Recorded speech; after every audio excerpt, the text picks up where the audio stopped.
او بله خبره ده چې که د دعوت شهر څوک کوي دا په خوږه کوي، په محبت یې دا کوي، په مینه یې کوي. دې ته چا د پنچایت نظام نشته، چا حکومت نشته، چا ریاست نشته، چا هولډ نشته دی چې څوک د دعوت شهر کوي. ادعو الى سبیل ربک بالحکمت والموعظة الحسنه. حلال یار ته تو څه خلک ورولې په واس، په نصیحت، په مینه، په محبت. ما په چا لګاوی د کفر فتوی، ما خلق متنافر کوي د دین نه، ما د خلق زړه نه توراوي د دین نه. او حضور صلی الله علیه وسلم ته جار شو قربان شه داسې مشفق پیغمبر یو سړی روغه ورته چې د الله رسوله مته اجازات وکړه چې زه بدخوري زنا وکړم. څه ورته یې خوږه پیغمبر ته یو سړی جرأت کوي. نن ته مولوي ته ورشه چې درې سلې در باندې اچوي که نه، دا کفارې دې ولي که نه، دا جرأت کول څومره عظیمه هستي ته.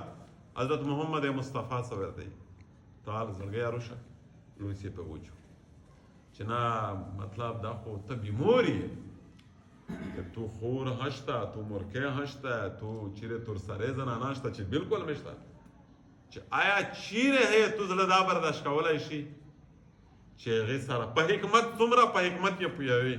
په مخ یې کفر فتوا نشته، زیاړه مردوړه نشته، لواړ خرجای نشته.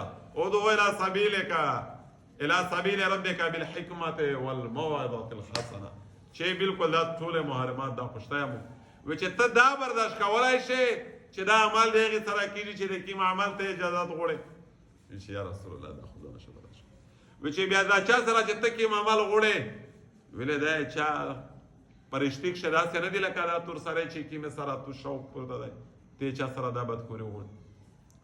پوه شه څه ورته یې بس زه منحرف د خپل کوله، زه شرمنده یم په خپله خبره، زه لې خور یم، مو معاف که. څومره په حکمت سره بس په 2 منټه کښې سړی روګرداني وشو. امام ابو حنیفه رحمت الله علیه ته یو سړی روغی میږ د هغې مسلک باندې یي ورته یي چې بوډۍ مور یې وه، پلور یې چې وفات شه، سړی ورته روغی سپین ږیری ورته ودرېده، ورته چې ننکیا څرنګه دا مور د سړی نه کو وداوی نه الفاظ کسا سوچ کا دای څه ورته یي دای په مخ داس نو ورته ورځي نه سړی مو غوندې وړکي دي ژغولي ته داسې یي په مخ یې بیړی نه په سر خاص ورته چې دوی مور نه پوښتنه وکړه دا خبره خیلی سره تعلق دی مور سره خو نه دی. لوړ شه مور ته د خبره وکړله چې رنګ زوی آباد دی ډېر بهتر وي چې داسې یوه سپین ږیري ته وویل چې خو بس خامخا په لور د شته نه ده زړه ته یو رانه ده. ده ورته وویل چې مو ویس دا پوزیشن شه نه یم خاوند شوق نه نشته وپاس چې لوړ شه سړی دی مندور دی چې پښې ټکوي دا څه وشو سړی مړ شو نه چا مړ که څه وشو دا ورته وایي چې مو ته خو ولوځه ای چا نه دی مړ دا دی مو صبر مړ که دی مو صبر مو برداشت وکړه باسې هغې اثار وه سړی ډابه وراګوي. اسلام چې موږ ته کوم سنېرې وسودرو کړي دي ستي ورکې کې دا ناجایزه فتوې چې لګوي دا خلکو ټول خلکو نشي بزرګون کېدای په معاشره کښې په امت کښې کمزورۍ دي څوک غلي کو څوک ډاکي کو څوک قتلې نه کو څوک نشي کو څوک تماشي همت کوي سهول کوي محنت کوي چې معاشره په مینه او محبت راه راست راولي. موږ په درد ښه کله کله زه ډېر ګاپ لګوی تو سره حالانکې په محبت دین ډېر د محبت شی دی ډېر زیات د الفت شی دی نفرت او ځینې لرې کوي.